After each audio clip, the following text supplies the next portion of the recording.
Hi, everybody. Welcome back to Unfiltered Perspectives. I'm Tara, and as always, I'm joined by my brilliant co hosts. I'm Kimberly. And I'm Leslie. This episode is again a special one because we are celebrating Black History Month. Kimberly is going to introduce our topic for today, but before we dive in, remember this is Unfiltered Perspectives where real talk leads to real growth and every perspective is valued. So, Kim, take it away. Okie dokie. So it is Black History Month.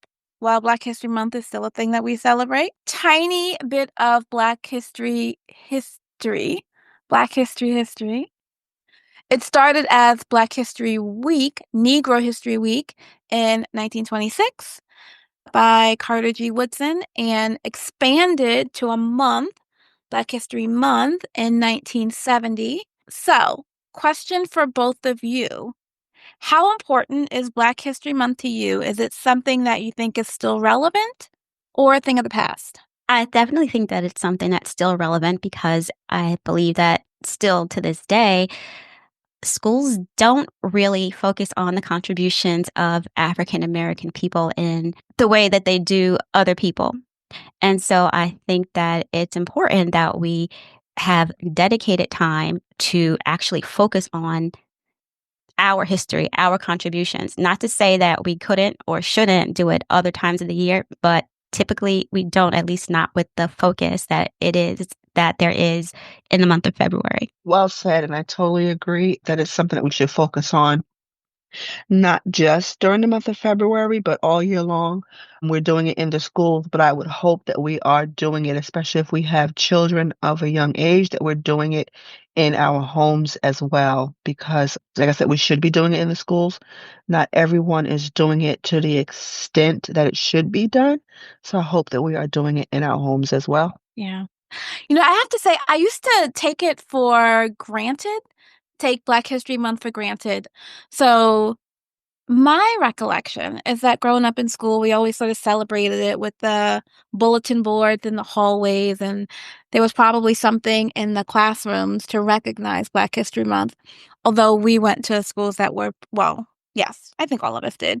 Tara and I went to the same schools at the same time, schools that were predominantly Black. And so it wasn't until more recently as an adult that I realized most people didn't get the same kind of Black history growing up that we did. So there was what we got in schools, but also what we got at home. So I just sort of took for granted that these are things that everybody knows. And so it had been really less important for me to make a big deal about it. And I will say, in these past couple years, maybe this year especially, I realized how much I had taken it for granted.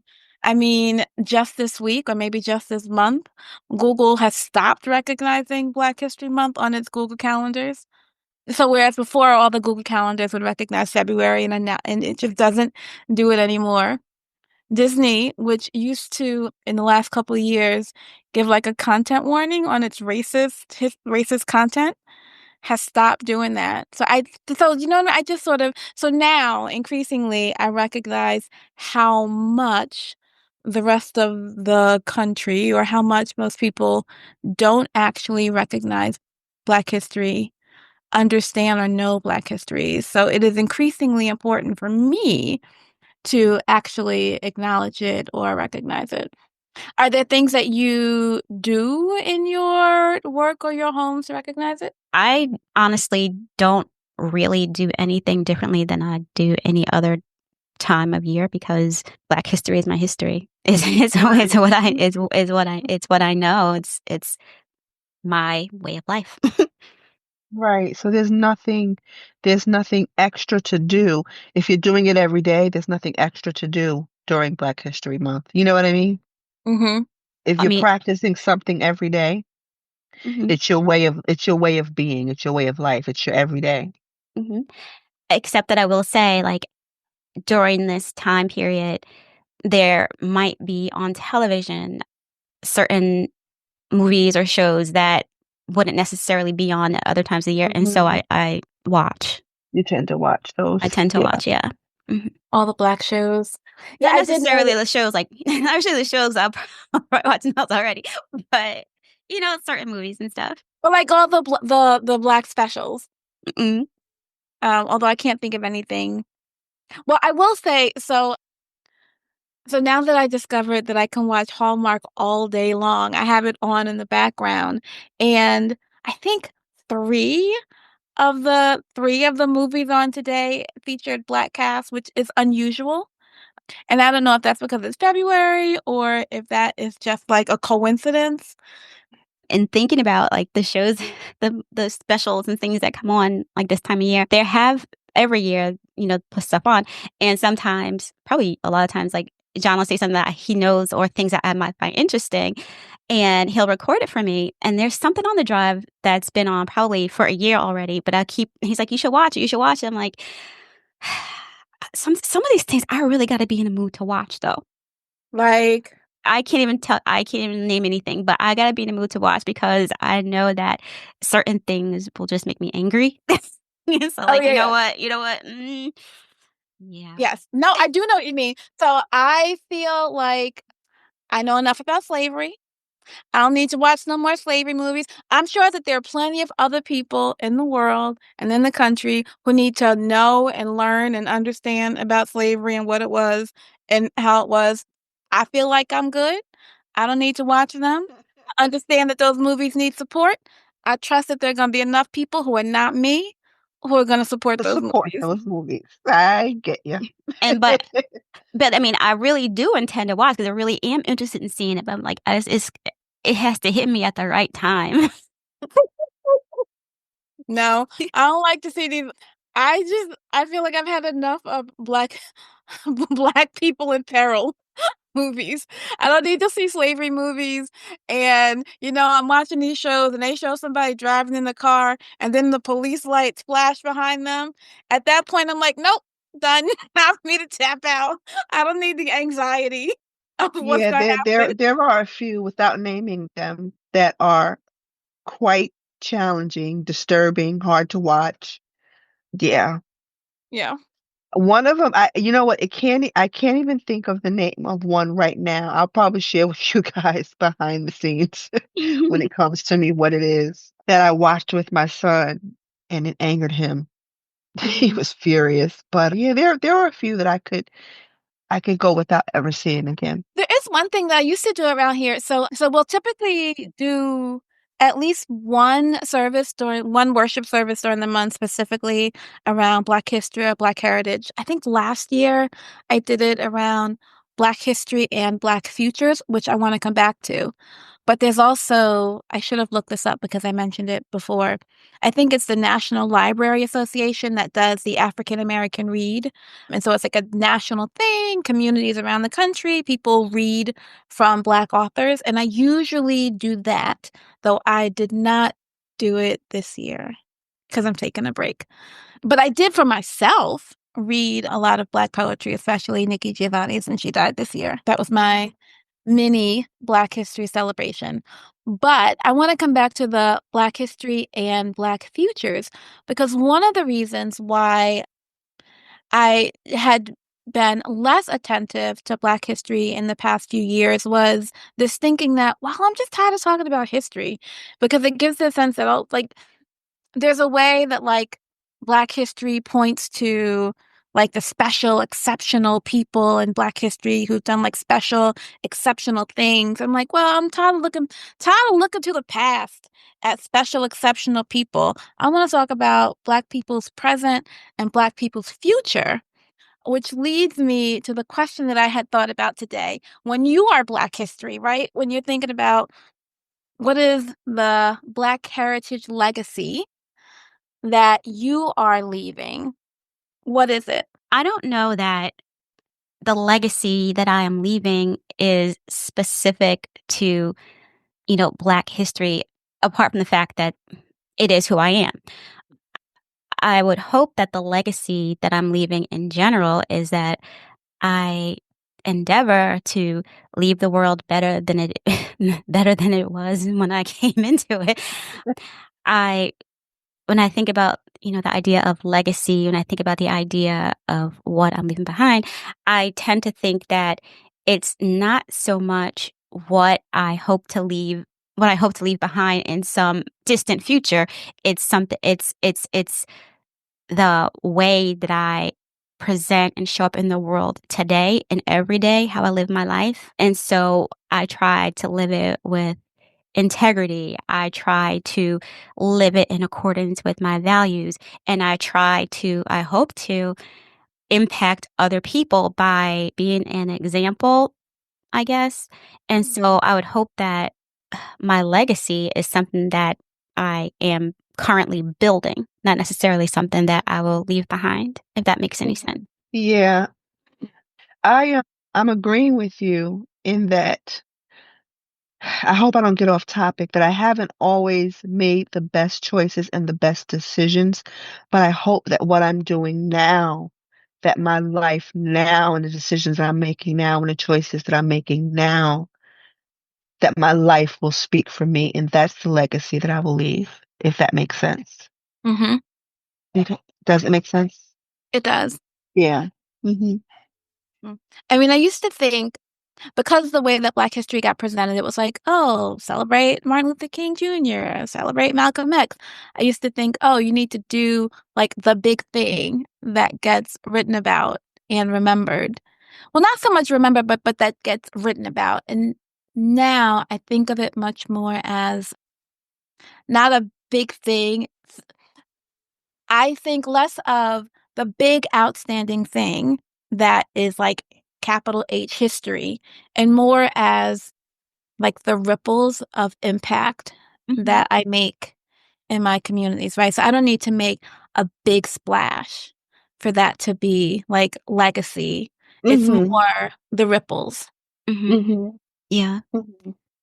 When we talk about, in general, I mean, we talk about Black history, talk about legacy, we tend to think about those big name historical figures, right? We don't we know well, some of us know about the lesser known people, but also we have to remember, like, our very own familial ancestors or, people that came before us, they've left a legacy. That's part of our history. That is part of Black history. That is the legacy that, like, I'm trying to think of without being all, like, dramatic or whatever, like, hoo-hoo. Like, Mhm. the things that our own, like, grandparents, our parents passed down to us about just how to live and how to I don't know, the examples that they set are that's our legacy. Mhm. Mhm. The values that they instill, hard work, standing up for what's right, even when the consequences may not be something that we are happy to face, things like that. And I don't know if this is, like, too personal a thing to talk about because it's really not my story to tell, but I think about daddy, right? Hmm. His father left when he was a child and left grandma with what? 7 young kids? 7 young kids, and I think that my dad, there were 5 of us, and he wasn't I'm not really explaining this well, but I know that our parent, mommy and daddy, they got married young. They started having kids young, and I know things could not have been easy for them. I know that it was a struggle, that there were ups and there were downs. There were overwhelming things and underwhelming things, but the fact that they stayed together despite the examples that they had in their own past from their own parents, the things that they experienced or they observed or whatever. My dad, he was and is a very present father. Mhm. You know what I mean?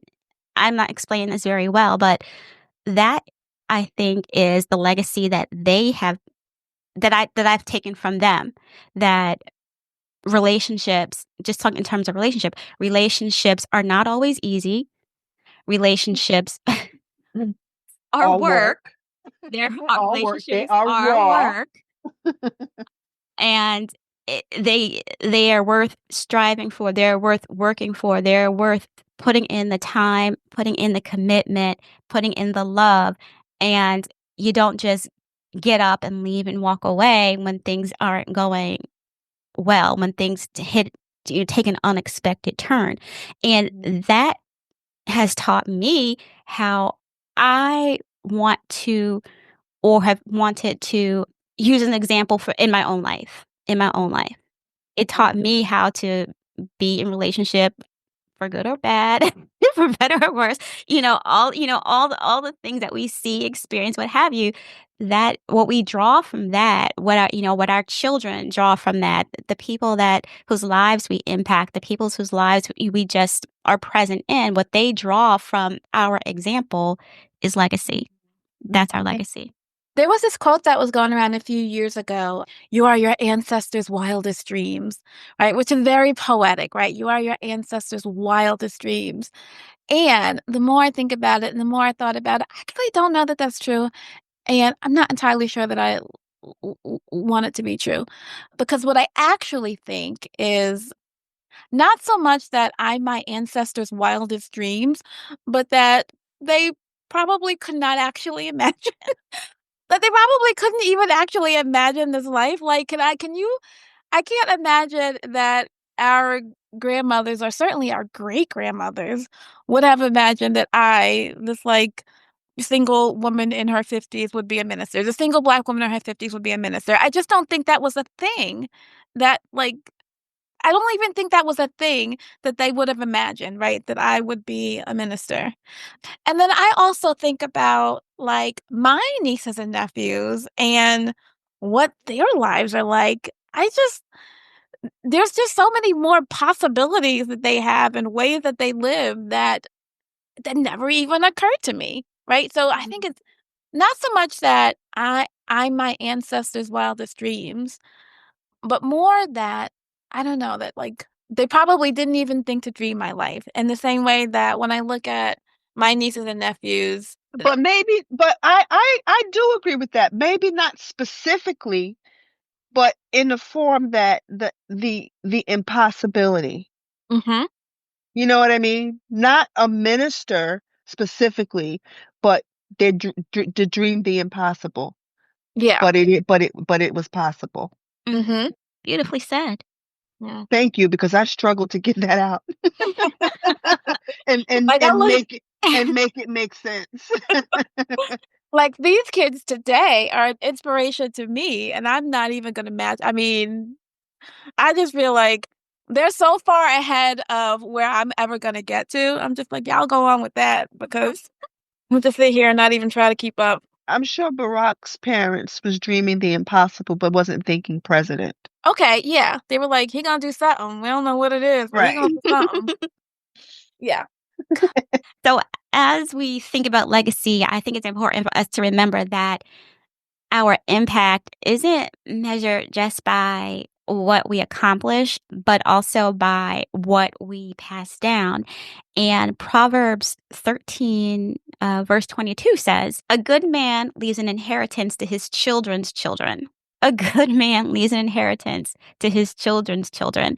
So, an inheritance, it's not just talking about money. It's more than money. It's about wisdom. It's about values. I think that the greatest legacies are the ones that are built through how we love and how we lead and how we support and uplift each other, encourage each other.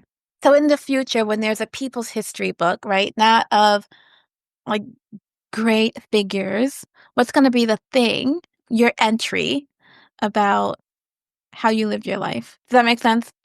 It does. It's gonna be your entry in the people's history book. Good one. What's going to be yours? What I was about to ask Kim what was going to be in yours. Okay, so I have a thing, and it sounds grandiose, but I don't think it is. Kim, we would expect nothing less. That I'm grandiose. Okay, well then I would just lean into it and be grandiose because I am often, I think, trying to encourage people to be courageous and to be prophetic. And I'm also thinking about how I, in my work, can be prophetic. And so the way that I describe like what a prophet is for people is that a prophet tells the truth about the world and shows us what's possible, right? And like helps us to live into what's possible. So in my dream future, when people remember me and how I lived, that they will remember me as like somebody who was prophetic, who told the truth about the world, helped to show us what's possible and how to live into that. Okay. Beautiful. I think that I don't know, she lived with purpose? That's as simple as that sounds. She lived with purpose. Forever a work in progress. Forever a work in progress with purpose and with truth. Well, we have one more week of February. Well, no, actually, we have practically half a month. So if you have not done a thing to learn more about Black history, Black heritage, Black culture, Black futures, take this week to do that. Amen. Awesome. All right. So, legacy, it's something that we build with every action, every decision, and every relationship. It's in the kindness that we show, the wisdom that we share, and the courage we have to stand for what's right. So, the question is, what do you want to be remembered for? So, as we wrap up, let's ask ourselves, what do you want to be remembered for? How are you pouring into people around you? What values are you passing down? Are you living in a way that aligns with the legacy that you want to leave? Thanks for joining us for another episode of Unfiltered Perspectives.